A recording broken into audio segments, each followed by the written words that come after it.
Hi friends, మనం ఎప్పుడు బియ్యంతో దోశ అనేది ప్రిపేర్ చేసుకుంటున్నాము. బార్లీ బియ్యంతో దోశ ఎలా ప్రిపేర్ చేయాలో చూపించబోతున్నాను. ఒక గిన్నెలో 1 గ్లాస్ ఉద్దిపప్పు, 2 గ్లాసుల బార్లీ బియ్యము, శనగపప్పు, మెంతులు వేసి వాష్ చేసుకోండి. ఒక 2-3 టైమ్స్ వాష్ చేసుకున్న తర్వాత మరలా ఒక 6 అవర్స్ నానపెట్టుకోండి. నానపెట్టుకున్న తర్వాత మిక్సీ జార్లో వేసుకొని గ్రైండ్ చేసుకోండి. నేను ఇక్కడ కొంచెం గరుకుగా గ్రైండ్ చేశానండి. మీరు మెత్తగా గ్రైండ్ చేసుకోండి. నేను కూడా ఇదే ఫస్ట్ టైం అండి చేయడము. ఇలా నేను 2 టైమ్స్ వేసుకొని గ్రైండ్ చేసుకున్నాను. కొంచెం గరుకుగా వేసుకున్నానండి పిండి అనేది. మీరు కొంచెం మెత్తగా వేసుకోండి, జారుడుగా. ఇలా 2 టైమ్స్ వేసుకున్నానండి నేను. సెకండ్ టైం వేసేటప్పుడు కొన్ని వాటర్లో నానపెట్టుకున్న మురుమురాలు అనేది యాడ్ చేశానండి. మీరు అటుకులైనా యాడ్ చేసుకోవచ్చు. దోశలు అనేది క్రిస్పీగా వస్తాయి, రెడ్గా వస్తాయని యాడ్ చేశానండి.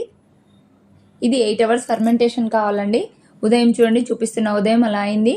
నేను దీనికి సాల్టు, సోడా అనేది యాడ్ చేసుకుంటున్నాను. ఇప్పుడు దోశ అనేది ప్రిపేర్ చేసుకున్నాం. చాలా చక్కగా వస్తాయండి దోశలు. షుగర్ ఉన్న వాళ్ళు కూడా తినచ్చండి.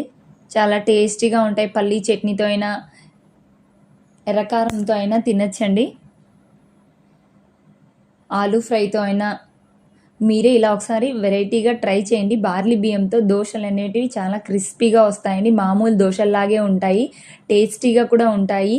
నా వీడియో నచ్చినట్లయితే లైక్ చేయండి, షేర్ చేయండి, సబ్స్క్రైబ్ చేసుకోండి. ఇంకా వెరైటీ వంటకాలతో